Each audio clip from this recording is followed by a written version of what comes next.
नमस्कार दोस्तों, कैसे हो आप सभी। तो मैं आशा करता हूं कि आप सभी स्वस्थ होंगे, अपना ध्यान रख रहे होंगे। टीएनसी की एडवांस सीरीज में आप सभी का हार्दिक स्वागत और अभिनंदन करता हूं। मेरा नाम है उदेश कुमार और टीएनसी एडवांस सीरीज के अंदर हम पढ़ रहे हैं दोस्तों कार्डियोवास्कुलर सिस्टम। तो जैसा कि आप सभी जानते हो दोस्तों कि कार्डियोवास्कुलर जो सिस्टम है वो हमारे एग्जाम के पॉइंट ऑफ व्यू से काफी इंपॉर्टेंट है और लगभग हमारा 70% कार्डियोवास्कुलर जो सिस्टम वो कंप्लीट हो गया है। अब हमारी कुछ ही क्लासेस बची हैं, उसके बाद में हमारा जो लास्ट जो सब्जेक्ट है पीड्स जो है दोस्तों, उसको हम क्या करेंगे, स्टार्ट करेंगे। अभी तक हमने एडवांस सीरीज के अंदर क्या क्या पढ़ लिया है दोस्तों। हमने ओबीजी जो सब्जेक्ट है पूरा सब्जेक्ट कंप्लीट कर लिया है। इसके अलावा मैंने आपको जो फंडामेंटल है वो पूरी करवा दी है, फंडामेंटल ऑफ नर्सिंग। इसके अलावा दोस्तों आपको एंडोक्राइन पढ़ा दिया है, nervous, musculoskeleton, eye ear, GI tract, renal, respiratory और कुछ पार्ट मैंने आपको न्यूट्रिशन जो सब्जेक्ट है वो जीआई ट्रैक्ट मैंने आपको करवा दिया है। तो जीआई ट्रैक्ट के अंदर ही आपको न्यूट्रिशन मिलेगा, अलग से आप ढूंढने का प्रयास न करें। और अभी हमारा जो सिस्टम जो चल रहा है दोस्तों दैट इज कार्डियो। अभी हम कार्डियोवास्कुलर सिस्टम पढ़ रहे हैं और लगभग हमारा 70% कार्डियोवास्कुलर सिस्टम भी कंप्लीट हो चुका है। जो जो क्वेश्चंस आए थे उसके अकॉर्डिंग मैंने आपको कार्डियोवास्कुलर सिस्टम को कंप्लीट करवाने की पूरी कोशिश की है। अब हम बिना कोई टाइम वेस्ट किए हमारी आज की जो क्लास है दोस्तों हम स्टार्ट करते हैं। तो हमारा आज का जो पहला जो क्वेश्चन है दोस्तों दैट इज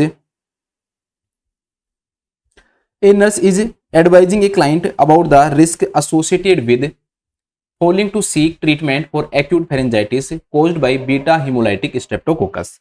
एक नर्स है दोस्तों, एक क्लाइंट को क्या दे रही है, एडवाइस दे रही है कि जब कोई भी पेशेंट एक्यूट फेरेंजाइटिस किसी को भी हो जाता है, जो उसको जो ट्रीटमेंट करवा रहा है उसको किस चीज का क्या रहता है दोस्तों, रिस्क रहता है, जो कि caused by beta haemolytic Streptococcus. For which health problem, for what health problem is the client at risk. चार ऑप्शन दे रखे हैं, अस्थमा जिसको एजमा भी बोलते हैं कुछ प्रोनाउंसिएशन में, ठीक है। तो जो अच्छे कई को लगता है हमारी इंग्लिश अच्छी है तो एजमा बोलते हैं, कुछ अस्थमा बोलते हैं, तो ऐसे कंफ्यूज मत होना। एनीमिया, एंडोकार्डाइटिस एंड रे सिंड्रोम। तो चार हमारे को कंडीशन दे रखी है दोस्तों और उसमें हमें ये पूछ रहा है कि भाई आपको ये बताना है कि कोई भी पर्सन जिसको एक्यूट फेरेंजाइटिस हो रहा हो किसके कारण, बीटा हिमोलाइटिक स्ट्रेप्टोकोकस के कारण, तो उसको इन चारों डिजीज में से कौन सी डिजीज का क्या रहता है, रिस्क रहता है। बस सिंपल क्वेश्चन अगर आप कहोगे तो एक लाइन में ये बोल सकते हो कि भाई किसी भी क्लाइंट को अगर एक्यूट फेरेंजाइटिस हो रखा है तो उसको कौन सी डिजीज के होने का क्या है, रिस्क है। मैं कह रहा हूं कि एग्जाम के पॉइंट ऑफ व्यू से बहुत इंपॉर्टेंट क्वेश्चन है। काफी सारे जो क्वेश्चन है दोस्तों इससे रिलेटेड पूछे जाते हैं कि भाई ये बीटा हिमोलाइटिक जो स्ट्रेप्टोकोकस है ये कौन कौन सी डिजीज करवाता है। तो इसको थोड़ा सा मन से पढ़ना है ना।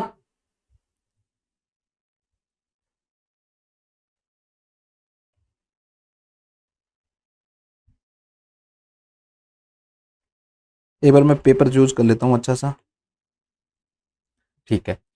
अब हम बात करते हैं दोस्तों कि कौन कौन सी डिजीज कोज करवाता है। इसका पूरा नाम है group A beta haemolytic Streptococcus, GABHS। इसको क्या लिखते हैं दोस्तों, शॉर्ट में लिखते हैं कि group A beta haemolytic Streptococcus है दोस्तों, वो कौन कौन सी डिजीज करवाता है। तो ये जो डिजीज करवाता है दोस्तों उसके लिए मैंने आपके लिए ट्रिक बनाई है, आपको एक परेशान करने के लिए ट्रिक बनाई है, क्योंकि आपको मैं पेन पर बैठाने वाला हूं, ठीक है। बचपन में कहते हैं पेन पे बैठ जा, पेन पर आपको मैं बैठाने वाला हूं, तो पेन पर सिट, ठीक है। आपको मैं किसके ऊपर बैठाने वाला हूं, पेन के ऊपर बैठाने वाला हूं। तो ट्रिक का नाम है पेन पर सिट, पेन पर सिट, ठीक है। PNPARSIT, ये हमारी क्या है दोस्तों, ट्रिक है।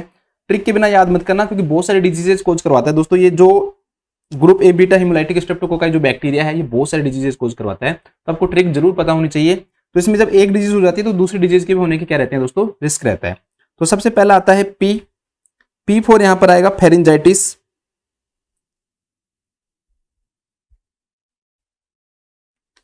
फेरेंजाइटिस नहीं लिखा आएगा तो दोस्तों कई बार इसको सोर थ्रोट भी लिख देते हैं ना। तो अगर ये भी क्वेश्चन में है जो कि हमारा ये भी क्वेश्चन है अभी, भाई क्लाइंट को क्या है, फेरेंजाइटिस है या सोर थ्रोट है, तो उसको कौन सी डिजीज होने के चांसेस रहते हैं।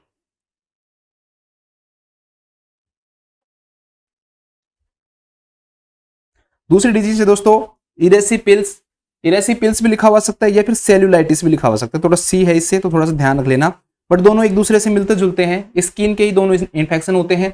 इरेसिपिल्स थोड़ा सा सुपरफिशियल होता है और सेल्यूलाइटिस वो थोड़ा क्या होता है दोस्तों, डीप होता है। बस इतना डिफरेंस होता है, लेकिन दोनों आपको याद रखने हैं कि इरेसिपिल्स है जो खुद भी सेल्यूलाइटिस जैसा ही होता है बट सुपरफिशियल सेल्यूलाइटिस है ये, और एक डायरेक्टली आपको सेल्यूलाइटिस भी लिख के दे सकता है वो, तो थोड़ा सा इसको भी ध्यान रखना। एक आता है दोस्तों नेक्रोटाइजिंग फैसाइटिस, अभी समझा दूंगा।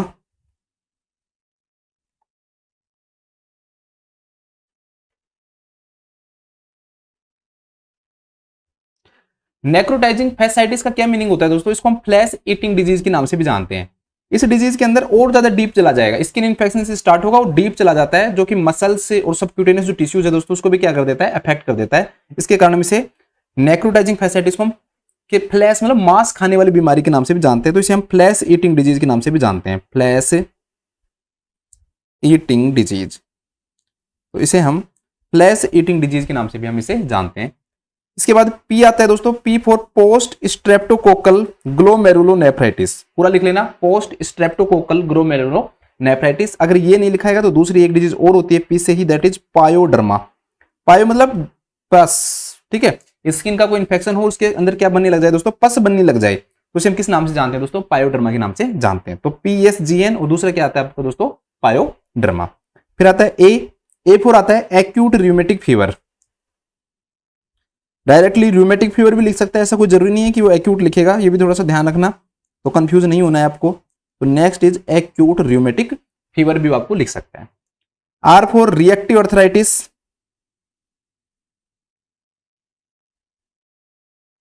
तो इसमें भी ध्यान रखना, कई बार अर्थराइटिस ही लिख देता है। Next one is reactive arthritis. इसके बाद दोस्तों आता है एस। तो एस के ऊपर स्कारलेट फीवर, बहुत सारा आपने सुना हुआ होगा इसके बारे में शायद, स्कारलेट फीवर। इसके बाद में इम्पेटिगो, आई फॉर, और टी फॉर आपका क्या होता है, टॉक्सिक शॉक सिंड्रोम।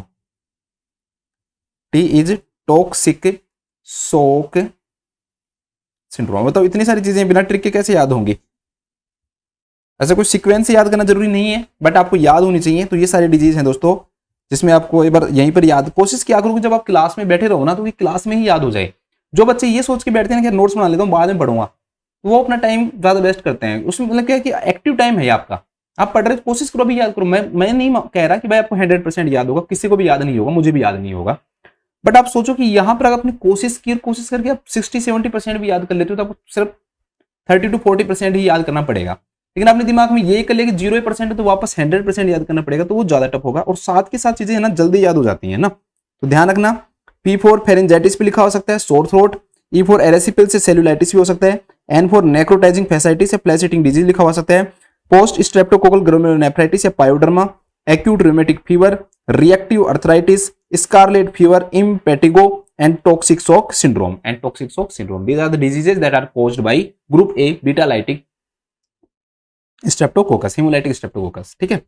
तो इस प्रकार से ये आपको याद रखनी है। तो इस क्वेश्चन में अब देखो, उस पर्सन को एक चीज तो हो गई एक्यूट फेरिंजाइटिस, मतलब फेरिंजाइटिस हो गया, अब क्या होने के चांसेस हैं। तो हमारी जो पूरी लिस्ट है दोस्तों, उसमें से क्या निकल के आया है, हमारी पूरी लिस्ट में से एक ही निकल के आया दोस्तों, एंडोकार्डाइटिस।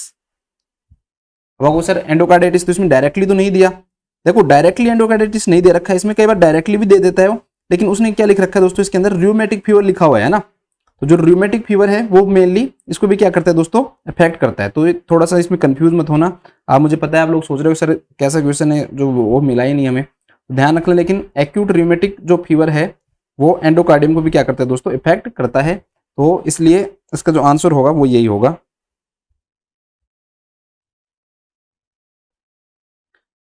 एंडोकार्डाइटिस। आगे लिख लो इसमें, एंडोकार्डाइटिस।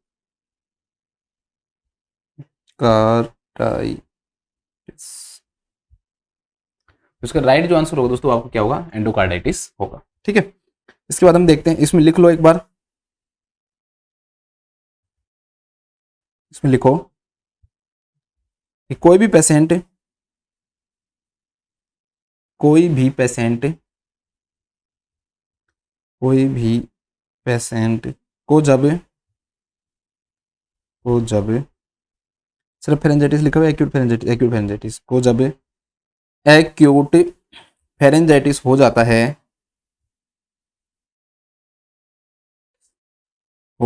है तो वह एक्यूट रूमेटिक फीवर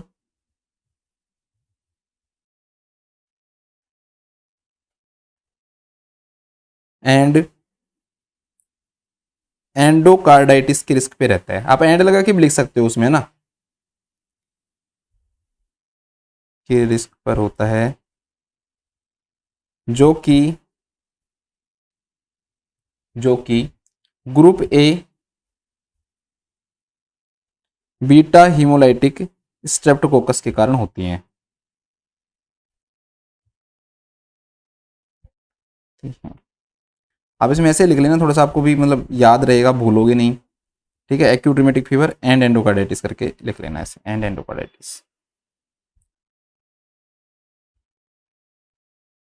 इसका फुल फॉर्म लिखना चाहो तो लिख लो, ग्रुप ए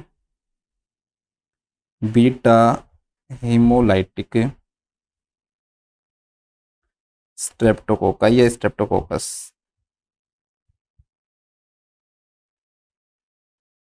ठीक है, तो कंफ्यूज मत होना, बहुत अच्छा क्वेश्चन है ये, क्योंकि इसमें बहुत सारी डिजीजेज आती हैं, तो पर्सन के जो कंफ्यूज होने के जो चांसेस होते हैं वो और बढ़ जाते हैं। तो आप लोगों को नहीं होना है कंफ्यूज, ये थोड़ा सा आप क्या रखना, ध्यान रखना। नेक्स्ट क्वेश्चन दे रखा है, what effect of anxiety makes it particularly important for nurse to allay the anxiety of a client with heart failure. देखो कैसे क्वेश्चन है ये, इस क्वेश्चन में ये कह रहा है कोई भी क्लाइंट है, हार्ट फेलियर का क्लाइंट है, तो नर्स के लिए जरूरी क्यों है कि भाई हार्ट फेलियर के क्लाइंट के अंदर जो एंजाइटी वो नहीं होनी चाहिए, क्या कारण होता है। तो दोस्तों सिंपल सी बात समझो कि किसी भी पर्सन को जब हो जाती है एंजाइटी, क्या हो जाती है, एंजाइटी हो जाती है, तो एंजाइटी होने के कारण पहली चीज उसके अंदर क्या होगी, वो रेस्टलेसनेस होगा और इरिटेबिलिटी होगी। तो उसके अंदर होगा रेस्टलेसनेस एंड इरिटेबिलिटी। अभी ऑप्शन पढ़ा दूंगा मैं आपको, टेंशन मत करना, मुझे पता है कुछ बच्चे से कह रहे होंगे, या जो बच्चों कह रहे हैं वो जो वो करके भी देख सकते हैं पॉज करके। तो ऐसे पर्सन को क्या हो जाती है दोस्तों, रेस्टलेसनेस और इरिटेबिलिटी हो जाती है। सिंपल सी बात है, ये रेस्टलेसनेस और इरिटेबिलिटी हमारी क्या करती है, मेटाबॉलिक रेट को इंक्रीज कर देती है, हमारी बीएमआर को इंक्रीज कर देती है, और उससे हमारा हार्ट रेट भी इंक्रीज होता है साथ में, और हमारा जो बीपी है ना दोस्तों वो भी क्या हो जाता है, इंक्रीज हो जाता है। तो बीएमआर, हार्ट रेट और बीपी क्या हो जाती है दोस्तों, इंक्रीज हो जाता है। पहले से ही जो पर्सन है उसको प्रॉब्लम है, उसकी हार्ट रेट और बढ़ेगी, बीपी और बढ़ेगा, तो कार्डियक जो वर्कलोड है दोस्तों वो और ज्यादा क्या हो जाएगा, इंक्रीज हो जाएगा। हार्ट उसका पहले से फेल हुआ है, आगे ब्लड को पंप नहीं कर रहा, आप उसका बीपी और इंक्रीज करने की कोशिश कर रहे हो, तो कार्डियक जो वर्कलोड है दोस्तों वो भी क्या हो जाएगा, आपका इंक्रीज हो जाएगा। तो और ज्यादा सिम्टम्स आएंगे, इसके कारण क्या होगा, more symptoms of heart failure develop होंगे, more symptoms of heart failure क्या होंगे, डेवलप होंगे।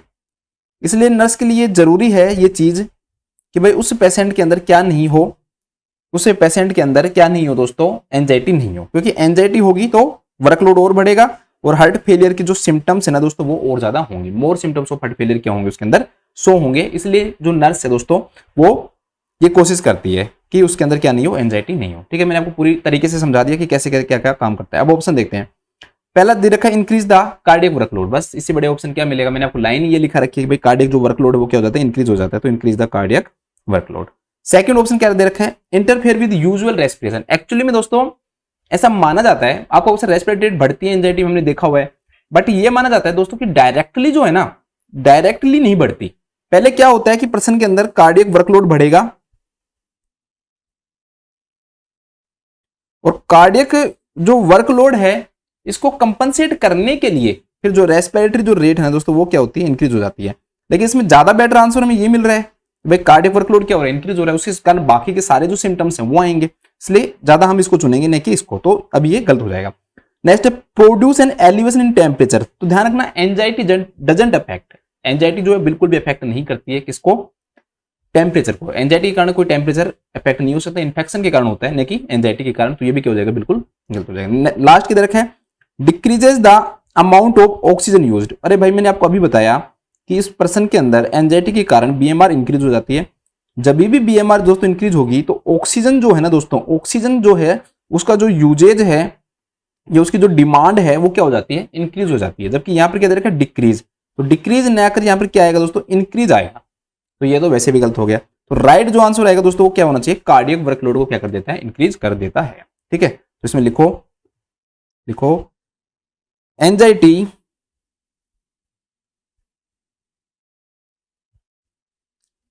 Anxiety restlessness and irritability cause करती है, इरिटेबिलिटी कोज करती है, कोज करती है, जो कि BMR heart rate and BP को इंक्रीज करती है, बीपी को इंक्रीज करती है, जिससे कार्डियक वर्कलोड,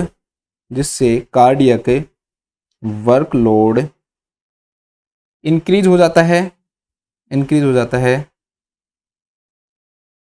तथा हार्ट फेलियर के तथा लिख दिया गया मैंने, तथा हार्ट फेलियर के सिम्टम और सीवियर हो जाते हैं, के सिम्टम्स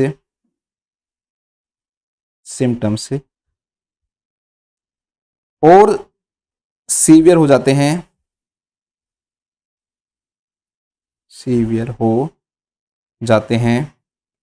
इसलिए नर्स को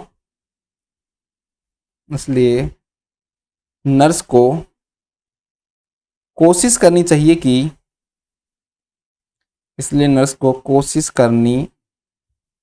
कि हार्ट फेलियर के पेशेंट में एंजाइटी न हो, फेलियर के पेशेंट को एंजाइटी ना हो। ठीक है, तरीके से हमने लिख लिया, कोई दिक्कत नहीं। चलो नेक्स्ट क्वेश्चन देखते हैं। नेक्स्ट क्वेश्चन हमारे सामने है, what should the nurse do to help elevate the distress of a client with heart failure and pulmonary oedema. देखो एक क्लाइंट है दोस्तों, उसको एक तो हार्ट फेलियर है और साथ में क्या है दोस्तों, पल्मोनरी एडिमा है। तो जो नर्स है दोस्तों, उसको क्या करना चाहिए कि उस पेशेंट के अंदर क्या नहीं हो दोस्तों, डिस्ट्रेस नहीं हो। तो इस डिस्ट्रेस को दूर करने के लिए हार्ट फेलियर और पल्मोनरी एडिमा वाले पेशेंट के अंदर नर्स को क्या करना चाहिए। पहला देखा दोस्तों, एनकरेज द फ्रीक्वेंट कफिंग। ये गलत है, देखो एक्चुअली में करना नहीं चाहिए। ये कफिंग जो है वो रिफ्लेक्स होता है, और ऐसा नहीं है कि भाई कफिंग खुद करवाओगे आप तो उससे कोई फायदा होगा। तो coughing is a characteristics of pulmonary oedema but it should not be encouraged. खुद एनकरेज नहीं करना चाहिए, ठीक है। तो ये कैरेक्टरिस्टिक्स है ये।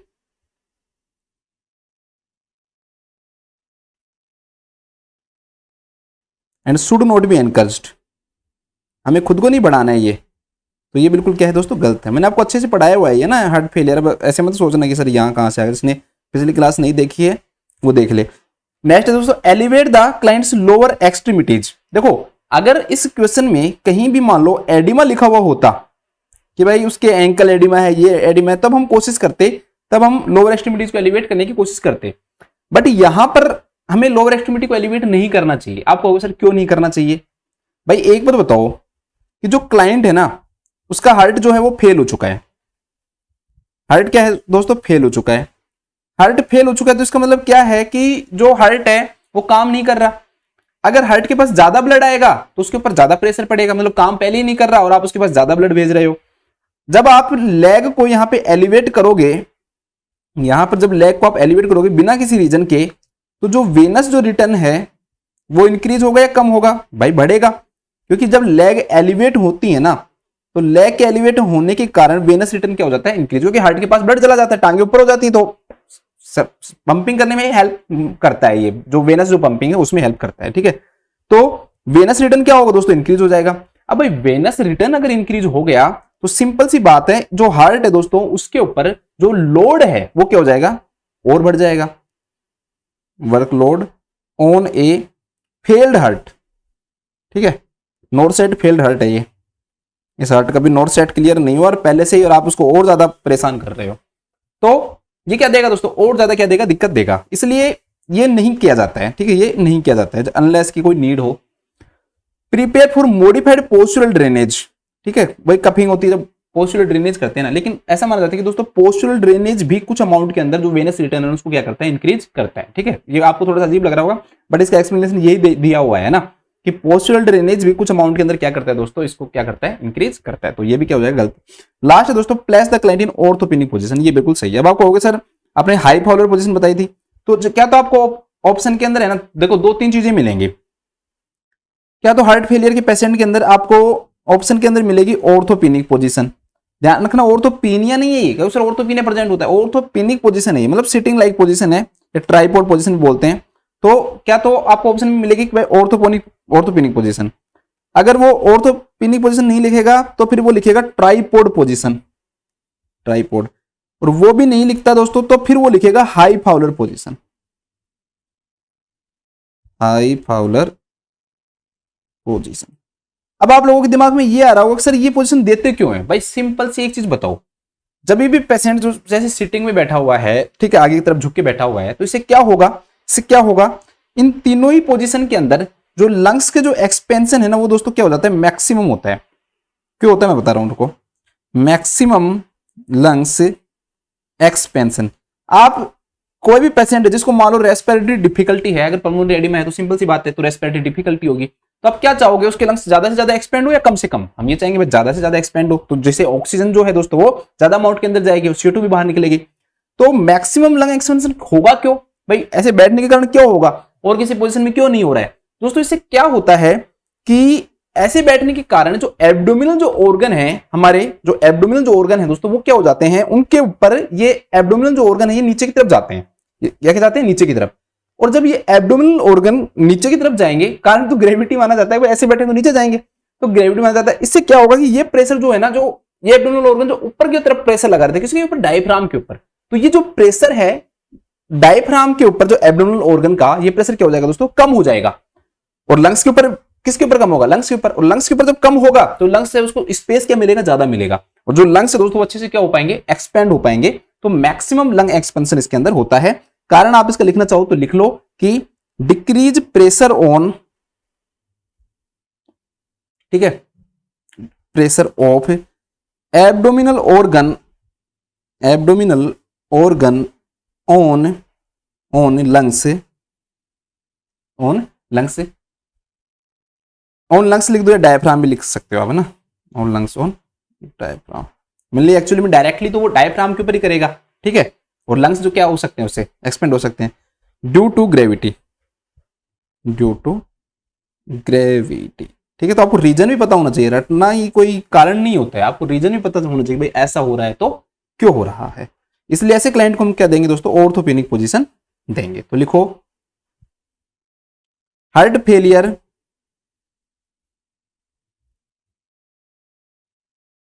With pulmonary oedema, with pulmonary oedema, क्या टाइम हो गया, विद पल्मोनरी एडिमा वाले क्लाइंट को, वाले क्लाइंट को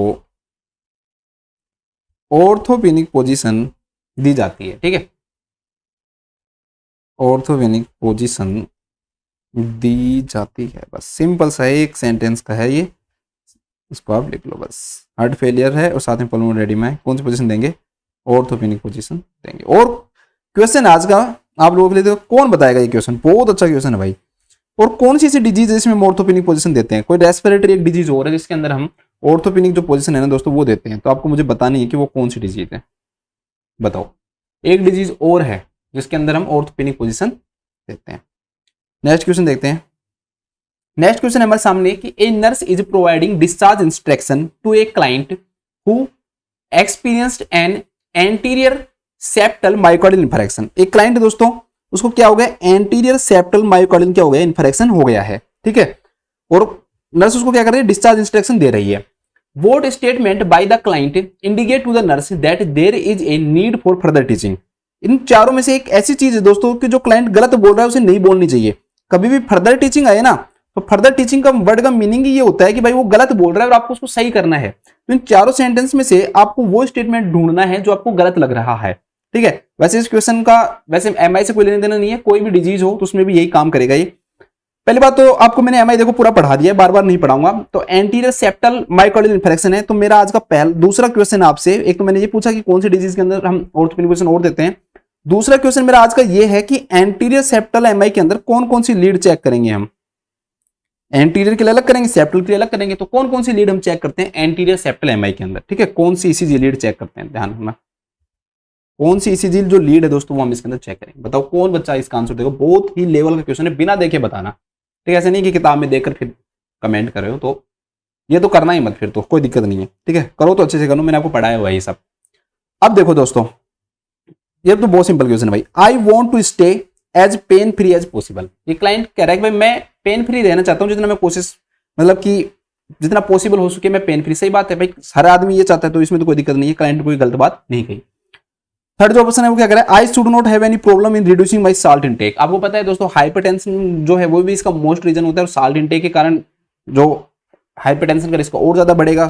ठीक है, तो ये भी बिल्कुल सही कह रहा है वो कि भाई उसको साल्ट इनटेक कम करना मुझे कोई दिक्कत नहीं है। क्लाइंट कह रहा है मुझे कोई दिक्कत नहीं है, ठीक है भाई तुझे कोई दिक्कत नहीं। नेक्स्ट है I wrote down my medication information for future reference. बहुत कितनी अच्छी बात है भाई, बहुत अच्छा क्लाइंट है। क्या कह रहा है कि भाई जो भी मेडिकेशन से रिलेटेड जो भी इन्फॉर्मेशन थी वो मैंने सब लिख ली है, मेरे को फ्यूचर में कभी जरूरत पड़ेगी तो मैं उसको पढ़ लूंगा, मैं देख लूंगा, मैंने सब लिखा हुआ है। लेकिन दूसरा वाला जो क्लाइंट है ना, ये दूसरा जो सेंटेंस है ना क्लाइंट, ये बहुत बेकार क्लाइंट है। ये क्या कह रहा है, I am not good at remembering to take medication, कि मैं भूल जाता हूं, मैं मेडिकेशन लेने में अच्छा नहीं हूं। तो भाई ये चीज प्रॉब्लम कोज कर रही है। क्लाइंट को बताना जरूरी है कि why these medications are so important for you, कि ये मेडिकेशंस जो हैं ये आपके लिए इतनी इंपॉर्टेंट क्यों है, why should you take these medications. ठीक है, उसको भी बताना जरूरी है, साथ में उसकी फैमिली को भी हम टीच करेंगे। अगर he is not good in remembering then we have to teach the family members also कि भाई these medications are must for him और हर, ये मेडिकेशंस जरूरी है and you have to give, और आपको ये देनी ही पड़ेंगी। तो इसलिए दोस्तों ये जो ऑप्शन है बहुत सही है कि आई एम नॉट गुड, ये गलत कह रहा है वो, उसको ऐसा नहीं कहना चाहिए क्लाइंट को। ठीक है, तो नर्स को उस क्लाइंट को आगे पढ़ाने की जरूरत है, फर्दर टीचिंग देने की जरूरत है। तो लिख लो, अगर एक एमआई का क्लाइंट, अगर एक एमआई का क्लाइंट यह कहता है कि वह मेडिकेशंस लेना भूल जाता है, मेडिकेशंस लेना भूल जाता है, मतलब मैं मानता हूं उसमें ये सेंटेंस तो नहीं है, वो कैसे रहे कि आई am not good at remembering, मतलब मैं याद नहीं रखता हूं, तो मतलब बात वही है। तो नर्स को उसे फर्दर टीचिंग देनी चाहिए, तो नर्स को उसे फर्दर टीचिंग देनी चाहिए, नर्स को उसे फर्दर टीचिंग देनी चाहिए। ठीक है, बस हो गया। नेक्स्ट क्वेश्चन देखते हैं हमारा, 2 आवर्स आफ्टर एक कार्डियक कैथेटराइजेशन। मैंने आपको कार्डियक कैथेटराइजेशन पढ़ा दिया, तो अब मैं दोबारा से यहाँ पे नहीं पढ़ाऊंगा, क्योंकि फिर आपका सिलेबस पूरा नहीं होगा, फिर बच्चे मुझे मैसेज कर करके गाली देते रहते हैं कि कब का करवा रहे थे अभी तक नहीं हुआ, ये क्या है वो है। चलो सुनना पड़ता है एक टीचर को, उसकी अच्छी चीज़ों के साथ उसकी बुरी चीज़ें भी एक्सेप्ट करनी पड़ती हैं, तो कोई नहीं। 2 आवर्स आफ्टर एक cardiac catheterisation that was accessed via the right femoral route. ठीक है, मतलब कार्डियक कैथेटराइजेशन के 2 घंटे बाद, जो कि राइट जो फीमोरल रूट है उसको चूज किया गया था, an adult client complains of numbness and pain in the right foot. एक जो एडल्ट क्लाइंट है दोस्तों वो कंप्लेन कर रहे हैं किसकी, नंबनेस और पेन की, किसके अंदर हो रहा है, उसकी राइट फुट के अंदर हो रहा है। What action should the nurse take first, तो नर्स को पहला एक्शन क्या लेना चाहिए। देखो सबसे पहली चीज भाई, कार्डियक कैथेटराइजेशन हुआ है और जो क्लाइंट है वो प्रॉब्लम क्या बता रहा है भाई, नंबनेस एंड पेन बता रहा है। अब ये नंबनेस और जो पेन है ना दोस्तों, ये किस चीज को शो कर रहे हैं, ये दोनों चीजें इस चीज को शो कर रहे हैं कि उस क्लाइंट के जो टिश्यूज जो है ना दोस्तों, उनको आर्टीरियल जो परफ्यूजन है वो पूरा नहीं हो पा रहा। तो ये किस चीज को शो कर रहा है, शो कर रहा है भाई कॉम्प्रोमाइज्ड आर्टीरियल परफ्यूजन, मतलब टिश्यूज को ऑक्सीजन की जो सप्लाई है दोस्तों वो, या ब्लड की जो सप्लाई वो अच्छे से नहीं हो पा रही, ये इस चीज को शो कर रहे हैं आपकी नंबनेस एंड पेन। क्योंकि हम जानते हैं दोस्तों कि थ्रोम्बस का फॉर्मेशन होना एक कॉम्प्लिकेशन है किसका, जब हम क्या करते हैं कार्डियक कैथेटराइजेशन करते हैं, तो उस कार्डियक कैथेटराइजेशन के कारण थ्रोम्बस फॉर्मेशन हो जाता है। और अगर मान लो दोस्तों किसी भी क्लाइंट में अगर थ्रोम्बस फॉर्मेशन होगा, तो सिंपल सी बात है उसके अंदर क्या होगा, कॉम्प्रोमाइज्ड आर्टरियल परफ्यूजन होगा। तो इसके लिए हमें क्या करना चाहिए, अब भाई आपने फीमोरल रूट से किया है तो आगे की पल्स चेक करो, क्योंकि अगर आगे पल्स फील हो रही है तो इसका मतलब ब्लड जा रहा है। ठीक है, जैसे मान लो आपने इस रूट से किया है,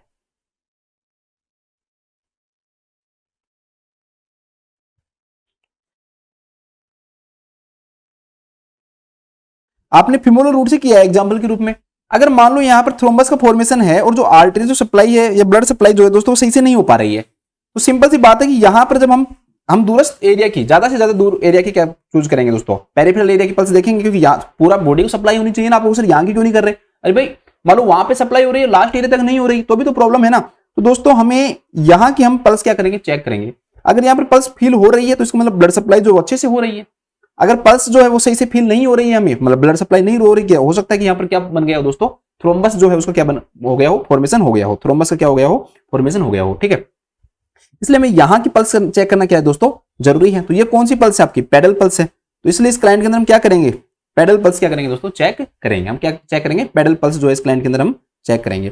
पहला ऑप्शन के अंदर रखा call the health care provider, बात सही है, बिल्कुल गलत नहीं है ये, बट एक्चुअली में whenever we call the health provider, the assessment is the first thing that should be done by the nurse। ऐसा नहीं है कि दोस्तों आप गए और सीधा जाके हेल्थ केयर प्रोवाइडर के पास पहुंच गए और हेल्थ केयर प्रोवाइडर को जाकर बोल रहे, वो कह रहे क्या हो गया, कुछ पता नहीं, ये कह रहा है कि मेरे तो सुन हो रहे हैं हाथ पैर, तो वो आपको डांटेगा। अब वो कि ये कौन सी ऐसी बात ही कर रहे हो आप, एक मतलब कि जैसे नॉन मेडिकोज हो, आपको मेडिकल का पता नहीं है, आपने क्या किया, तो मैंने तो कुछ नहीं किया। आपने पल्स चेक की, नहीं की, कुछ किया नहीं, कुछ नहीं किया, मैं तो आपको बोल रहा है। तो वो चीजें नहीं होनी चाहिए। मतलब हेल्थ केयर प्रोवाइडर को बोलना it is must thing, but after the assessment the first thing that nurse should do is assessment, and after that she or he will call the health care provider. तो पहला काम assessment है, और assessment के बाद में हम बोलेंगे, तो इसलिए ये गलत हो जाएगा। तो पहली चीज क्या हो जाएगी दोस्तों, असेसमेंट होएगा फिर ये होगा, तो ये इसलिए गलत हो गया हमारा। नेक्स्ट क्या दे रखा है, take the client blood pressure. Actually में देखो यहां पर blood pressure will not work. वैसे आपको sir I was taking the vital sign, भाई वाइटल साइन ले रहे हो, लेकिन ऑप्शन के अकॉर्डिंग आएंगे ना। अब ऑप्शन में हमें दो चीजें चुननी है, एक हमें चुनना है check the client's pedal pulse, और एक blood pressure, and both of our vital sign, pulse and blood pressure both are vital sign, but we have to choose only one. अब हमें अगर मान लो एक चूज करना है, अगर हमें सिर्फ एक चूज करना है, तो what will you choose, pulse और बीपी। तो दोस्तों पल्स जो है ना that is localised sign, localise sign मतलब पेडल पल्स को चूज कर रहे हो तो वो वहां तक पहुंच रही है, but BP is never a localised sign, it is BP is not a localised vital, it is generalised. मतलब बीपी क्या होता है, पूरी बॉडी का होता है। ऐसा नहीं होता कि भाई बीपी पेडल पल्स का बीपी देखेंगे हम, तो ऐसा तो होता नहीं है। तो यहां पर देयर इज थ्रोम्बोसिस, अगर यहां पर थ्रोम्बोसिस है तो पल्स में फर्क पड़ेगा, जनरलाइज्ड कोई फर्क नहीं पड़ने वाला कि भाई पूरा बीपी गिर जाएगा, बीपी डाउन हो जाएगा, बढ़ जाएगा, ऐसा नहीं होने वाला। इसलिए हम बीपी चेक नहीं करेंगे, क्योंकि बीपी जो है वो सिस्टेमिक है, जनरलाइज्ड है, ठीक है। और यहां पर जो प्रॉब्लम है numbness and pain in the right foot, तो right foot is a peripheral area, it is a local peripheral area. तो अफेक्ट जो होगा उसमें pulse would be more prioritize than BP, तो पल्स जो है वो ज्यादा प्रायोरिटाइज रहेगी एज कंपेयर टू बीपी, ठीक है। इसलिए इसका राइट आंसर हम ये लेंगे। तो मैं थोड़ा सा डिफरेंस बताना चाहता था, क्योंकि कई सारे बच्चों ने जो इसका आंसर है वो ब्लड प्रेशर किया होगा, बट बीपी इसलिए नहीं आएगा क्योंकि बीपी सिस्टेमिक होता है, पूरी बॉडी का एक बीपी होता है। ऐसा नहीं होता कि भाई यहाँ का बीपी इतना है, यहाँ का बीपी इतना है, यहाँ का बीपी इतना है, ठीक है। ऐसे थोड़ी कहते हो कि राइट आर्म का इतना है, लेफ्ट आर्म का इतना है, इसका इतना है, इसका इतना है, तो वो चीज नहीं मानते हम। बीपी क्या है, एक सिस्टेमिक होता है, इसलिए हम बीपी चेक नहीं करेंगे। Last one, recognize the response is expected. तो this is the thing that never should done by a nurse. ये एक ऐसी चीज है जो कभी भी नर्स के द्वारा नहीं की जानी चाहिए। क्यों नहीं की जानी चाहिए? अरे भाई आप क्या कह रहे हो कि तो एक्सपेक्टेड है, नमनेस होना, पेन होना राइट फुट के अंदर, ये कोई ऐसी चीज थोड़ी है दोस्तों कि आप ऐसे कह दें कि हाँ ये तो हो रहा है, एक्सपेक्टेड है, तो ये गलत है। This is not expected, it shows compromised arterial perfusion. ये कॉम्प्रोमाइज्ड आर्टेरियल परफ्यूजन को क्या करता है, शो करता है। ये एक्सपेक्टेड नहीं है, it should not be expected, ये एक्सपेक्टेड नहीं होना चाहिए बाय द पेशेंट, ठीक है। तो ये चीज भी गलत हो गई। तो राइट आंसर क्या होगा दोस्तों, check the client pedal pulse. तो लिखो, अगर कार्डियक कैथेटराइजेशन के बाद, अगर कार्डियक या फीमोरल भी लिख लो, चलो इसमें लिखा हुआ है, तो अगर फीमोरल कार्डियक कैथेटराइजेशन के बाद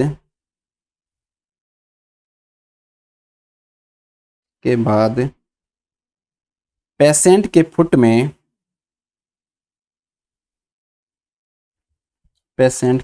में नमनेस एंड पेन फील होता है, फुट में नमनेस एंड पेन फील होता है, तो नर्स को सबसे पहले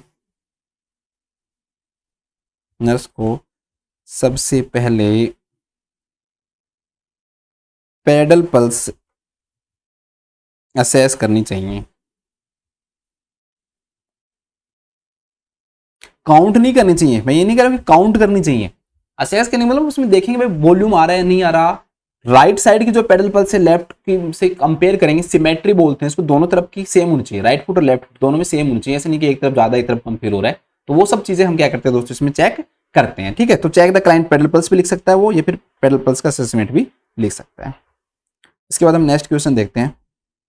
नेक्स्ट क्वेश्चन है दोस्तों हमारे सामने कि एक client is return to the surgical unit immediately after placement of a coronary artery stent, ठीक है। तो ये स्टंट मैंने आपको सब पढ़ा दिए हैं एमआई के अंदर, sorry, that was accomplished by access through the femoral artery, ठीक है। कोरोनरी स्टंट डाला गया, कहां से डाला गया, फीमोरल आर्टरी थ्रू डाला गया।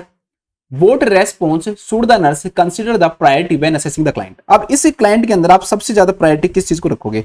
एक क्लाइंट दोस्तों वापस आ गया, कि कोई भी क्लाइंट आपने उसको भेजा था, ठीक है, ऑपरेशन थिएटर के अंदर गया वो, ठीक है, कोरोनरी जो आर्टरी जो स्टंट है उसके अंदर डाल दिया गया, नोट्स में आपने देखा कि भाई फीमोरल आर्टरी से डाला है।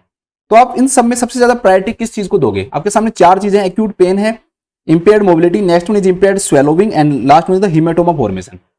What should not be present in client? क्या क्या ऐसी चीज है दोस्तों कि भाई क्लाइंट के अंदर नहीं प्रेजेंट होनी चाहिए। जस्ट आफ्टर है ये, यहाँ पर कोरोनरी स्टंट के बाद में देखिए जस्ट आफ्टर क्या नहीं होना चाहिए।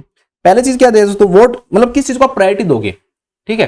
पहली चीज है दोस्तों एक्यूट पेन। तो दोस्तों एक्चुअली में जब आप स्टंटिंग करते हो तो उस दौरान जब ये कैथेटर डालते हो तो थोड़ा बहुत उस समय तो पेन फील हो सकता है, ठीक है। फिर भी हम कोशिश करेंगे client should not be in pen. तो पेन भी आंसर हो सकता है, बट बहुत सीवियर पेन भी नहीं दे रखा, सिर्फ हमें ले रखा है एक्यूट एकदम से पेन हुआ है उसको, एक्यूट पेन है। दूसरी बात, पेन के लिए जो मेडिकेशन है वो लिखी हुई होती है उसमें, ठीक है, वो देखेंगे। फिर भी हम इस ऑप्शन को रखेंगे आगे, अगर हमें कोई ऑप्शन नहीं मिलता तो हम पेन को ही क्या करेंगे, हम चूज करेंगे। नेक्स्ट वन है दोस्तों क्या दे रखा है, इंपेयर्ड मोबिलिटी। कि जो क्लाइंट है दोस्तों उसके अंदर हम इंपेयर्ड जो मोबिलिटी है दोस्तों उसको क्या करेंगे, प्रायोरिटी देंगे। भाई इंपेयर्ड मोबिलिटी एक्चुअली में हम जो क्लाइंट है ना दोस्तों उसकी वो रहता ही नहीं है मोबिलिटी के अंदर, उसकी मोबिलिटी इंपेयर्ड होनी चाहिए। वो एक्चुअली में जो क्लाइंट है ना उसके बाद में उसका जो लिम्ब है जहां से हमने जो कैथेटर डाला है उसको हम एक्सटेंडेड एंड इमोबिलाइज्ड करते हैं, एक्सटेंडेड एंड इमोबिलाइज्ड। तो मोबिलिटी तो होगी, सिंपल सी बात है। जब हम उस क्लाइंट को मोबिलाइज करवा ही नहीं सकते तो इंपेयर्ड मोबिलिटी तो होगी। तो ये तो एक्सपेक्टेड है, क्यों, क्योंकि हमें क्लाइंट को जो लिम्ब है उसको एक्सटेंडेड करना है और कुछ समय के लिए हम क्या करते हैं दोस्तों, इमोबिलाइज करते हैं। Next impaired swallowing. स्वेलोविंग होना, ये होना, these are the generalise sign, मतलब ये एक्चुअली जनरल एनेस्थीसिया के कारण होता है, ठीक है। आप वो वाला मत समझना, जनरलाइज साइन मतलब पूरी बॉडी में है नहीं। इंपेयर्ड स्वेलोविंग एक्चुअली में किसके कारण होता है दोस्तों, जनरल एनेस्थीसिया के कारण होता है। ज्यादातर ये कभी भी जनरल एनेस्थीसिया में नहीं किया जाता है प्रोसीजर, जनरल एनेस्थीसिया में नहीं किया जाता है ये प्रोसीजर, तो ये भी गलत। Last one haematoma formation. आपने अगर आर्टरी के अंदर डाला है ना दोस्तों तो उसके अंदर आपकी ये प्रायोरिटी होनी चाहिए, क्योंकि अगर हीमेटोमा का फॉर्मेशन हुआ तो वही चीज आगे ब्लड सप्लाई रुकेगी, और ब्लड सप्लाई अगर आगे रुकेगी तो कॉम्प्रोमाइज होगा परफ्यूजन, तो वो सही नहीं होना चाहिए। तो हीमेटोमा फॉर्मेशन को हम ज्यादा प्रायोरिटी देंगे as compare to acute pain, इसलिए एक्यूट पेन आंसर न आकर इसका क्या आएगा दोस्तों, हीमेटोमा फॉर्मेशन आएगा। क्योंकि देखो दोनों चीजों में एक चुनना है, पेन और हीमेटोमा। तो पेन तो भाई हो सकता है सर्जरी के बाद में, बट हीमेटोमा नहीं हो सकता, ठीक है। तो यहां पर इसलिए हमारा जो आंसर है ना दोस्तों हीमेटोमा फॉर्मेशन आएगा, पेन नहीं आएगा। क्यों, क्योंकि दो चीजों में से एक चुनना है, पेन और हीमेटोमा में से चुनो, क्या चुनोगे भाई। तो आप कहोगे सर हीमेटोमा हो जाने दो, पेन नहीं होना चाहिए, तो गलत है भाई। पेन हो सकता है थोड़ा बहुत, हम कोशिश करेंगे कि उसको एनालिसिस दें, ठीक हो जाएगा, बट हीमेटोमा फॉर्मेशन होना ये बिग प्रॉब्लम है, ये नहीं होना चाहिए, नहीं तो आगे की ब्लड सप्लाई रुक जाएगी, तो वो ज्यादा बड़ी प्रॉब्लम क्या करेगा दोस्तों, कोज करेगा। इसलिए राइट आंसर हम जो चूज करेंगे दैट इज हीमेटोमा फॉर्मेशन। इसमें लिख लो, देखो कोरोनरी आर्टरी स्टेंटिंग के बाद, कोरोनरी आर्टरी स्टेंटिंग के बाद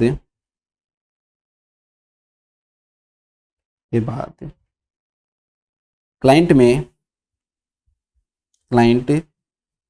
की एक्सेस्ड एक्सट्रीमिटी में, एक्सेस मतलब जहां से कैथेटर डाला गया है वो बोलना चाह रहा हूं ना, एक्सट्रीमिटी में हीमेटोमा फॉर्मेशन को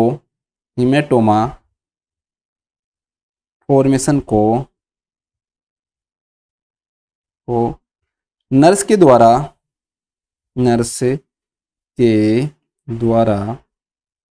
प्रायोरिटी देनी चाहिए,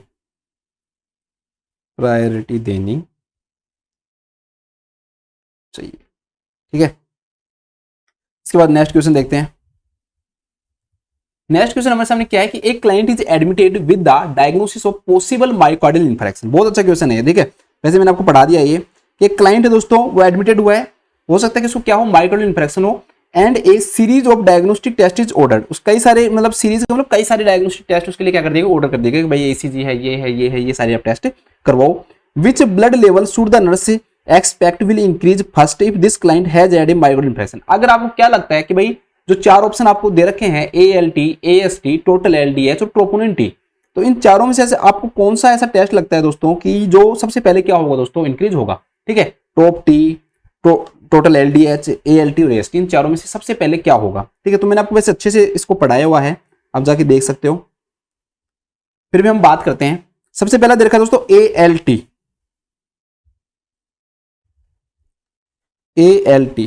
ए मतलब AL मतलब एलेनिन, AL का पूरे का नाम है एलेनिन, ठीक है, यहां से लिया गया ये AL। सबने सुना है इसके बारे में यार, कोई ऐसा नहीं हो सकता, एलेनिन,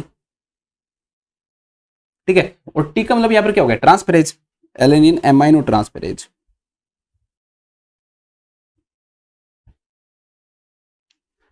दूसरा नाम क्या है इसका बताओ, ALT को किस नाम से जानते हैं हम, SGPT, ठीक है। बहुत कंफ्यूजिंग है ये दोनों, बट मैं आपको एक ट्रिक बताऊंगा, मैं भी हो सकता है कि आपको थोड़ा सा कंफ्यूजन दूर हो जाए। सेकंड वन इज दोस्तों AST। अब यहां पर जो AS है इसका क्या नाम है, एस्पार्टेट। तो aspartate amino transferase, that is known as SGOT। तो ये SGPT मतलब सीरम ग्लूटामेट पायरुवेट, ठीक है, ट्रांस एमाइनेज। ध्यान रखना है, ट्रांसफेरेज लिखा हुआ है, ट्रांस एमाइनेज लिखा हुआ है, तो कंफ्यूज मत हो जाना, ठीक है। और SGAT का serum glutamate oxo acetate transaminase, serum glutamate oxo acetate transaminase. तो ये दोनों हो गए आपके। कई बार ग्लूटामिक एसिड भी लिखा हुआ सकता है, पायरुवेट ट्रांस एमाइनेज, और यहां पर serum glutamate oxo acetate transaminase, बाकी सब वही है, सिर्फ ऑक्सो एसीटेट। अब देखो ये ना बहुत कंफ्यूजिंग है कि भाई कौन से को ALT कौन से याद करते करते भूल जाते होगे आप। तो आप एक चीज लिखो भाई SGOT, ठीक है, और एक लिख लो आप SGPT। SGOT लिख लिया, SGPT लिख लिया आपने।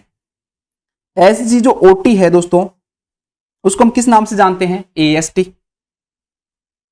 और SGPT जो है दोस्तों उसको हम किस नाम से जानते हैं, ALT, ठीक है। SGOT SGPT। अब एक बात बताओ, आपको अगर अंतर करना है तो कोई लेटर लोगे ना, अब याद मैं ट्रिक बता रहा हूँ भाई कौन सा SGOT AST है कौन सा। अभी इस क्वेश्चन पे आऊंगा, मैं अभी क्वेश्चन पे नहीं हूं, मैं बिल्कुल बाहर हूं, ठीक है। मैं सिर्फ ये समझा रहा हूं कि बच्चे भूल जाते हैं कि भाई कौन सा AST है कौन सा ALT है, बार बार भूल जाते हैं, तो उसको कैसे याद रखना है, ठीक है, कैसे याद रखना है, तो ये आपको ट्रिक बता रहा हूं मैं। तो देखो, तो सिंपल सी ट्रिक देखो भाई, SGT इसमें भी है इसमें भी है, तो ये तो ले ही नहीं सकते, और A और T इसमें भी है और A और T इसमें भी है, तो इसमें कोई भी नहीं ले सकते। दो ही चीज हम ले सकते हैं, एक OS ले सकते हैं और एक हम ले सकते हैं इसमें PL। तो आपको ये याद रखना पड़ेगा इसके अंदर, ठीक है। ये चीजें आपको क्या करनी पड़ेंगी दोस्तों, याद रखनी पड़ेंगे कि यहां पर क्या आता है, OS आता है, और इधर क्या आता है दोस्तों, PL, इधर क्या आता है, PL। तो इसे आपको याद रखना पड़ेगा कि भाई OS का मतलब जिसमें O आए और दूसरे वाले में S आए, तो O किसके अंदर आता है, SGOT में, और S किस में आता है, AST में। PL का मतलब जिसमें P आए तो SGPT में, और L किस में आता है दोस्तों, आपका ALT में। तो इस प्रकार से आप क्या कर सकते हो, उसको याद कर सकते हो, ठीक है। वैसे जब आप जॉब पे लग जाओगे तो आपको पैटर्निटी लीव मिलती है, उनको बोलते हैं PL, और वो कितनी लो आप, 100 लो, तो 100 PL, ठीक है, क्या लो, 100 PL ले लो। दूसरा एक तरीका और है लड़कों के लिए, तो ALT बालाजी शो आता है ना, वो ज्यादातर गलत कंटेंट दिखाता है, पोर्नोग्राफिक कंटेंट ज्यादा दिखाता है वो, तो उस पर P से याद रख लो, ठीक है, याद रखने के लिए। तो ALT बालाजी वाले में P आता है, ऐसे याद रख लो, उससे भी आपको याद हो सकता है, ठीक है। Don't take it in another way. तो ये आपका हो गया। अब हम बात करते हैं वापस से, हम हमारे क्वेश्चन के ऊपर क्या करते हैं दोस्तों, लौट के आते हैं। तो पहला तो हमारे सामने ऑप्शन क्या आ गया दोस्तों, ALT, और एक आ गया हमारा AST। तो एक्चुअली में जो ALT है वो तो उसका तो बिल्कुल भी फर्क नहीं पड़ता है, ALT को तो ज्यादा फर्क पड़ता भी नहीं है, मेन जो फर्क पड़ता है वो किस पे पड़ता है, AST पे पड़ता है। एएसटी फिर भी चेंज होता है, एएलटी जो है वो लीवर में ज्यादा अमाउंट में पाया जाता है तो इतना फर्क नहीं पड़ता, बट हार्ट के अंदर स्मॉल अमाउंट में जो एएसटी है दोस्तों वो क्या होता है, प्रेजेंट होता है। लेकिन जो एएसटी है ना उसको जो बढ़ने का जो टाइम पीरियड है वो लगभग 8 घंटे है। कितना है, लगभग 8 आवर्स है। तो 8 आवर्स के बाद में जाके क्या होता है दोस्तों, ये इंक्रीज होता है, तो इसलिए फर्स्ट वन तो नहीं आएगा ये। नेक्स्ट दे रखा है दोस्तों टोटल एलडीएच, ठीक है। तो टोटल जो एलडीएच है दोस्तों वो आप देख सकते हो, तो एलडीएच का मैंने आपको लैक्टेट डीहाइड्रोजनेज है ये, ठीक है। लैक्टेट डीहाइड्रोजनेज मैंने आपको वहां पे करवाया था कि लास्ट पूछे कि सबसे लास्ट में कौन बढ़ता है, तो लास्ट सबसे लास्ट में आपका एलडीएच आएगा। मैंने आपको ये ट्रिक भी बताई थी, एल फॉर एल याद रख लेना। तो ये तो नहीं आएगा, तो लास्ट क्या बचा हमारे पास, ट्रोपोनिन टी बचा। लास्ट क्या बचा हमारे पास, ट्रोपोनिन टी, ठीक है। कुछ क्वेश्चंस और बता देता हूं मैं इससे रिलेटेड। क्वेश्चन आता है आपके सामने, बेस्ट पूछता है या फिर आपसे वो पूछता है कि भाई मोस्ट स्पेसिफिक कौन सा है, या फिर इन्वेस्टिगेशन ऑफ चॉइस पूछता है। तो इसका जो आंसर आएगा दोस्तों दैट इज ट्रोप आई, और अगर वो ऑप्शन में नहीं है तो दूसरा ट्रोप टी, ठीक है। बेस्ट, मोस्ट स्पेसिफिक और इन्वेस्टिगेशन ऑफ चॉइस जो है दोस्तों वो आपका पहले ट्रोप आई आएगा, फिर ट्रोप क्या आएगा दोस्तों, टी आएगा। अगर तीसरा भी देता है तो फिर तीसरा अगर आपको लेना है तो फिर आप सीकेएम भी ले सकते हो, थर्ड क्या ले सकते हो आप, सीकेएम भी ले सकते हो, और बाकी इसमें नहीं होगी। नेक्स्ट क्वेश्चन बनता है दोस्तों कि कोई पर्सन उसको दोबारा से एक बार हुआ इन्फेक्शन और 72 घंटे के बाद दोबारा से इन्फेक्शन हो गया, तो आप कौन सा टेस्ट करवाओगे, उसको बोलते हैं री इन्फेक्शन बिफोर 72 आवर्स। भाई 72 घंटे से पहले अगर आपको वो करवाना है तो आप सीरियल ट्रोपोनिन आई करवाओगे। सीरियल ट्रोपोनिन आई का मतलब क्या है दोस्तों कि मतलब एक बार ट्रोपोनिन आई का टेस्ट करवाए, फिर दोबारा करवाए, फिर तीबारा करवाए, फिर 4 बार करवाए, तो उनमें कितना आ रहा है, तो अगर वो 20% से ज्यादा बढ़ा हुआ आ रहा है मान, ठीक है, पहले जितना लेवल आ रहा है मैं भी बताऊंगा आपको, उसे आगे के कोई भी लेवल अगर 20% से ज्यादा आ रहा है तो ये शो करता है कि भाई उस पर्सन को दोबारा से क्या आ गया है दोस्तों, इन्फेक्शन आ गया, तो उसको क्या हो गया, री इन्फेक्शन उसके अंदर क्या हो गया दोस्तों, डेवलप हो गया है, ठीक है। तो आपको समझ में आ गया होगा। नेक्स्ट क्वेश्चन बनता है दोस्तों, अर्लीस्ट सबसे पहले कौन सा राइज होगा, अर्लीस्ट सबसे पहले कौन सा राइज होता है, तो मैंने आपको पहले भी बताया था कि पहले ही घंटे के अंदर हो जाता है, जिसे हम बोलते हैं heart fatty acid binding protein, heart fatty acid binding protein, heart fatty acid binding protein, ये सबसे पहले क्या होता है दोस्तों, आपका सबसे पहले राइज होता है ये, ठीक है। कुछ बच्चों के दिमाग में कंफ्यूजन है कि सर मैंने सीकेएम भी पढ़ा है कि वो 1 घंटे में हो जाता है, तो गलत है, ध्यान रखना, सीकेएम भी तो बिल्कुल भी नहीं आएगा। सेकंड नंबर पे फिर भी मैं लाऊंगा ना दोस्तों, तो मैं मायोग्लोबिन को लाऊंगा। आप अच्छी बुक्स के अंदर पढ़ोगे तो वहां पर सीकेएमबी का टाइम पीरियड ज्यादा मिलता है, लगभग 4 घंटे का टाइम पीरियड मिलता है आपको, ठीक है। ज्यादा से ज्यादा भी अगर आप कोशिश भी करो ना तो भी सीकेएमबी तीसरे नंबर पर ला सकते हो आप। मैंने जितनी भी बुक पढ़ी है कहीं भी सीकेएमबी 1 घंटे के अंदर नहीं लिखा हुआ है, ध्यान रखना, 4 घंटे लिखा हुआ है यार। ट्रोपोनिन आई, ट्रोपोनिन जो टी है ना वो भी किस में आ जाता है दोस्तों, वो भी आपका मतलब 3 घंटे के अंदर आ जाता है, जैसे कि मैंने आपको पढ़ाया है, तो उससे कंफ्यूज मत होना, ये दोनों याद रखना आप, ठीक है। पहले ऐसे क्वेश्चंस आ जाते थे जिसमें आंसर सीकेएमबी मान लेते थे, अब हमारे अच्छे क्वेश्चंस बनते हैं नोट सेट में। जब से नोट सेट ने लिया है ना तब से हमारे क्वेश्चन ऐसे नहीं बनेंगे कोई कुछ भी आंसर मान लिया, तो घबराने की जरूरत नहीं है। पहले की मुझे पता है बुक्स के अंदर कईयों के अंदर कुछ भी आंसर दे दिया है, बट फर्स्ट सेकंड का कुछ लेना देना ही नहीं है, वो दूर दूर चले गए हैं, वो उन्होंने सीकेएमबी आंसर माना है, बट अब मत घबराओ, वैसे क्वेश्चंस आगे नहीं आएंगे आपके, ठीक है। तो इतना डरने की जरूरत नहीं है। एक क्वेश्चन आता है दोस्तों कि कोई पर्सन कहता है कि सर मेरे पापा को एमआई आया है कि मेरे अंदर भी चांसेस हैं कि एमआई होने के, कौन सा टेस्ट करवाऊं मैं, उसको बोलते हैं future predictor, future predictor of MI. भाई एमआई का फ्यूचर जो प्रेडिक्टर है ना दोस्तों वो कौन सा होता है, तो सबको पता है सीआरपी होता है, लेकिन सिर्फ सीआरपी लिखोगे तो गलत आंसर हो जाएगा।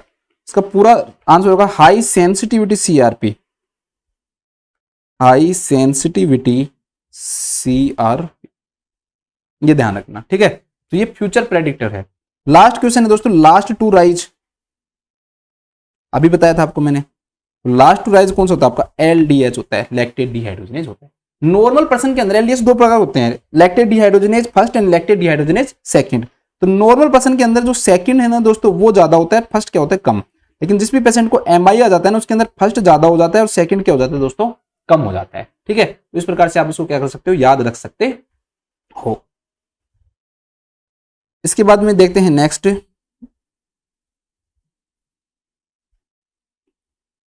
तो ट्रोप टी और ट्रोप आई में देख लो, वैसे मैंने आपको करा दिया यार, आप चाहो तो बस थोड़ा सा बताऊंगा, चलो एक बिल्कुल भी लेवल वोल भी कुछ नहीं बताऊंगा। ट्रोप टी और जो ट्रोप आई है दोस्तों, इनका जो राइज है वो लगभग 3 घंटे में होने लग जाता है, 3 आवर्स में इनका क्या हो जाता है दोस्तों, राइज हो जाता है। और एक इनका पीक जरूर याद रखना, पीक जो है दोस्तों इनका कितना है, 24 घंटे है, 24 आवर्स है।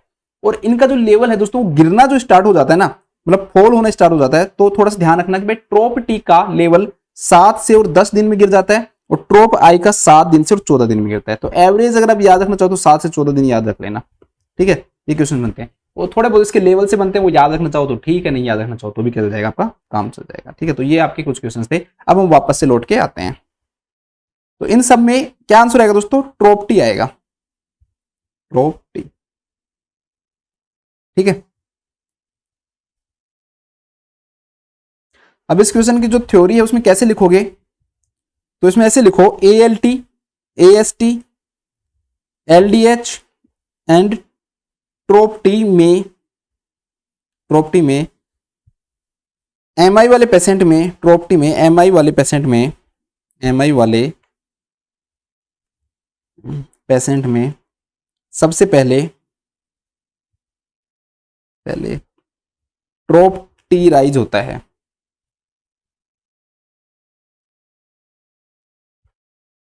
ट्रोप टी राइज होता है, ठीक है। सोंडस के अंदर शायद थोड़ा सा इसमें कंफ्यूजन किया था सीकेएमबी वाले में, बट आप अच्छी बुक पढ़ोगे तो वो कंफ्यूजन दूर हो जाता है आपका। उन्होंने हावर्स लिख दिया, मतलब जैसे 1 घंटा हो गया ऐसे। नेक्स्ट क्वेश्चन क्या है दोस्तों कि when an older client with heart failure is transferred from the emergency department to the medical service, ठीक है। एक ओल्डर क्लाइंट है, हार्ट फेलियर का है, ट्रांसफर्ड हुआ है कहां से, इमरजेंसी डिपार्टमेंट से, और जो मेडिकल सर्विस तक उसको क्या किया गया दोस्तों, भेजा गया है। इमरजेंसी से उसको मतलब वार्ड में भेजा होगा मेडिकल सर्विस के लिए। What should the nurse on the unit do first, मतलब कोई पेशेंट इमरजेंसी से आपके पास आया वार्ड में, तो आप पहली चीज उसके क्या करोगे, पेशेंट किस चीज का है दोस्तों, हार्ट फेलियर का है, तो पहला काम आप क्या करोगे, पहला है interview the client for a health history, दूसरा है assess the client's heart and lung sound, third दे रखा है monitor the client's pulse and temperature, fourth दे रखा है obtain the client's blood specimen for electrolytes. ध्यान रखना, interview the client for health history, आप इंटरव्यू करते हो, लेकिन इंटरव्यू तब करते हैं अभी क्लाइंट इमरजेंसी से आया ना, तो हम उसको स्टेबल नहीं मानेंगे, we can consider the patient in stable, ठीक है, क्योंकि patient came from the emergency department, then he probably had the emergency, ठीक है, प्रोबेबली उसके पास इमरजेंसी हुई, then that's why he came to the emergency department, तभी वो इमरजेंसी डिपार्टमेंट आया, नहीं तो उसका क्या काम था। तो इंटरव्यू करेंगे, बात सही है, but after patient getting stabilised, after stabilisation, जब पेशेंट स्टेबलाइज हो जाएगा उसके बाद में हम करते हैं। नेक्स्ट के दे रखा है assess the client heart and lung sound, ये भी बिल्कुल सही लग रहा है, क्योंकि जो क्लाइंट है ना दोस्तों, जो उसकी प्रॉब्लम है वो हार्ट फेलियर की है, और हार्ट फेलियर के अंदर पल्मोनरी जो एडिमा है दोस्तों, उसके होने के चांसेस क्या होते हैं, और हम ये चाहेंगे कि पेशेंट के अंदर पल्मोनरी एडिमा नहीं हो, और हम जानते हैं कि हार्ट रेट बढ़ी हुई मिलती है, और लंग साउंड के अंदर क्रेपिटेशन या क्रैकल्स, जो फाइन क्रैकल्स है वो प्रेजेंट होते हैं, वो हमने पिछली क्लास में पढ़ा था। तो अभी हम ये आंसर सही मानेंगे कि ये प्रायोरिटी है चेक करना। थर्ड के दे रखा है monitor the client pulse and temperature, भाई क्लाइंट के एक्चुअली में दोस्तों यहां पर ना टेम्परेचर पल्स चेक कर सकते हो, दैट्स राइट, बट यहां पर टेम्परेचर से रिलेटेड हमें कुछ भी नहीं दे रखा कि भाई क्लाइंट को फीवर आया है क्या, कुछ नहीं, कोई इन्फेक्शन के साइन नहीं है, डायरेक्टली हम फीवर हमको कंसिडर भी नहीं करते हैं, कोई हमने साइन पढ़ा भी नहीं है फीवर का कि भाई हमने हार्ट फेलियर के अंदर कोई फीवर का हमने कोई साइन पढ़ा हो, तो बस वो भी हमने नहीं पढ़ा, तो इसलिए यहाँ पर ये प्रायोरिटीज नहीं रहेगी। Obtain the client blood specimen करेंगे ऑब्टेन, बट लेटर ऑन बाद में करते हैं, ठीक है। पेशेंट के वाइटल साइन ले लेंगे, क्लिनिकल उसका असेसमेंट कर लेंगे, पेशेंट स्टेबलाइज होने से पहले करते हैं, बट कर लेते हैं। तो इसका राइट जो आंसर होगा that would be assess the client's heart and lung sound, कि जो क्लाइंट का जो हार्ट और जो लंग साउंड है वो हम क्या करते हैं दोस्तों, असेस करते हैं। तो लिख लो, अगर हार्ट फेलियर का कोई क्लाइंट, अगर हार्ट फेलियर का कोई क्लाइंट इमरजेंसी से वार्ड में आता है, ठीक है, क्या तो वार्ड लिखेगा वो, क्या या क्या लिखेगा, मेडिकल सर्विस, चलो वार्ड लिख लो, वार्ड में आता है तो नर्स की फर्स्ट प्रायोरिटी, तो नर्स की फर्स्ट प्रायोरिटी उसके हार्ट एंड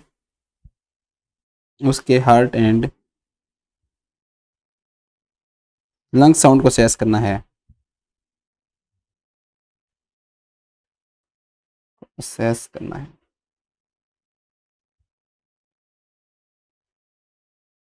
ठीक है, इसके बाद हम नेक्स्ट क्वेश्चन देखते हैं। A client with contrast medium injected into the brachial artery to that a cerebrogram can be cerebral angiogram can be perform. एक क्लाइंट है दोस्तों, उसको कॉन्ट्रास्ट मीडियम दिया गया है, डाई दिया गया है, ठीक है, किसके अंदर दिया गया है, ब्रेकियल आर्टरी में दिया गया है। क्यों? ताकि उस क्लाइंट के अंदर सेरेब्रल जो एंजियोग्राम है वो करवाया जा सके। इसके बाद क्या देखा है, can be perform what nursing assessment is most essential immediately after the procedure. भाई कोई भी क्लाइंट को सेरेब्रल एंजियोग्राम किया गया, मतलब सेरेब्रल जो ब्लड वेसल्स है दोस्तों, उनका आप विजुअलाइज कर रहे हो कि उनके अंदर कोई प्रॉब्लम तो नहीं है, कहीं क्लोट नहीं है, थ्रोम्बोसिस नहीं है, ठीक है, तो उस सब चीज को चेक करने के लिए हम क्या करते हैं, सेरेब्रल एंजियोग्राम करते हैं। उसमें हमने क्या कहां से किया, ब्रेकियल आर्टरी से किया। तो कौन सा नर्सिंग असेसमेंट है दोस्तों वो जरूरी है इस प्रोसीजर के बाद? पहला क्या दे रखा है के अंदर, स्टेबलाइजिंग ऑफ द गेट, जो पेशेंट का जो बैलेंस है दोस्तों उसको स्टेबलाइज करना। सेकंड दे रखा है presence of the gag reflex, कि भाई जो गैग रिफ्लेक्स है वो प्रेजेंट है या नहीं है। Blood pressure is in both arm, दोनों जो आर्म के अंदर जो ब्लड प्रेशर है दोस्तों वो लेंगे हम। और symmetry of the radial pulse, ये तो क्वेश्चन हम कर चुके हैं, बस थोड़ी सी लैंग्वेज चेंज की है, बात वही है, क्योंकि आर्टरी को असेस किया हमने। आर्टरी को हम कभी भी करेंगे दोस्तों तो हम पल्स चेक करेंगे दूरस्थ एरिया की, बस वही राइट आंसर होता है, हमेशा ध्यान रखना। पहला दे रखा है इसमें स्टेबलाइजिंग ऑफ द गेट। भाई बैलेंस जो है ना, एक्चुअली में जो पेशेंट है ना दोस्तों, जैसे ही उसको टेस्ट करवाते हैं ना उसके बाद हम उसको रेस्ट देते हैं, और जब पेशेंट को हम रेस्ट दे रहे हैं तो गेट को क्यों चेक करेंगे? भाई पेशेंट लेटा हुआ है, बेड रेस्ट कर रहा है, तो उसको कोई बैलेंस कोई लेना देना यहाँ पर नहीं है, ठीक है। तो पेशेंट को हम टेस्ट के बाद क्या देते हैं दोस्तों, रेस्ट देते हैं, तो गेट इज नॉट अफेक्टेड, तो गेट को पता ही नहीं चलेगा कि अफेक्टेड है या नहीं, तो गेट इज नॉट असेस्ड, तो गेट को हम असेस ही नहीं करते हैं। गैग रिफ्लेक्स का यहाँ पर दूर दूर से कोई लेना देना नहीं है। क्यों? क्योंकि मैंने आपको बताया कि गैग रिफ्लेक्स यहाँ पर जनरलाइज्ड एनेस्थीसिया नहीं दिया गया, उसको जनरल एनेस्थीसिया नहीं दिया गया है, तो गैग रिफ्लेक्स कोई इफेक्ट नहीं होता। Next blood pressure in both, हाँ बहुत इंपॉर्टेंट है ये, कि भाई दोनों आर्म के अंदर ब्लड प्रेशर असेस करेंगे और एक है पल्स चेक करेंगे। आंसर आपको पता है क्योंकि पिछले क्वेश्चन का आपने अच्छे से पढ़ा था, आप गलत करोगे नहीं। लेकिन फिर भी एक चीज और बताना चाहूंगा कि आर्म के अंदर ब्लड प्रेशर नहीं लेते हैं ऐसे पेशेंट के अंदर। क्यों? क्योंकि हमने ब्रेकियल आर्टरी को पंचर किया है, और अगर ब्लड प्रेशर लेंगे तो उस पेशेंट के अंदर ब्लीडिंग होने के चांसेस होंगे। दोस्तों ध्यान रखना, उस पेशेंट के अंदर ब्लीडिंग होने के क्या रहते हैं, चांसेस रहते हैं, इसलिए उस पेशेंट के अंदर ब्लड प्रेशर नहीं लेते हैं। तो क्या चेक करेंगे, symmetry of the radial pulse. अब आप कहोगे सर ये क्या नया वर्ड है सिमेट्री, तो मैंने आपको वहां पर बताया था, सिमेट्री मतलब यहां पर बाइलेटरल। बाइलेटरल मतलब क्या है कि दोनों हाथों की रेडियल पल्स। आपको एक को आपने फील किया, आपको कैसे पता लगेगा कि ये सेम ही है, सही है या नहीं है? दूसरे हाथ की फील करो जिसमें हमने ब्रेकियल आर्टरी का यूज नहीं किया है, उसमें फील करो, तो वो हमारा पैरामीटर बन गया कि भाई ऐसी होनी चाहिए। अब दूसरे हाथ की चेक करेंगे तो सेम वैसी ही होनी चाहिए। तो symmetry of the radial pulse है ना, वो क्या होनी चाहिए दोस्तों, चेक होनी चाहिए। तो लिख लो, लिखो कि अगर किसी क्लाइंट में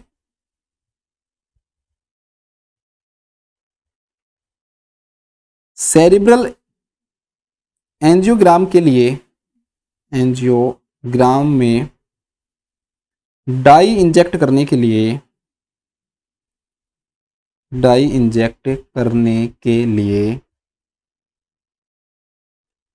ब्रेकियल आर्टरी असेस की है, ब्रेकियल आर्टरी असेस की है, तो नर्स की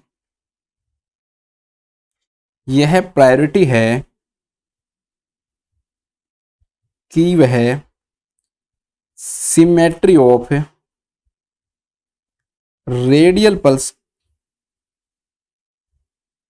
को असेस करे।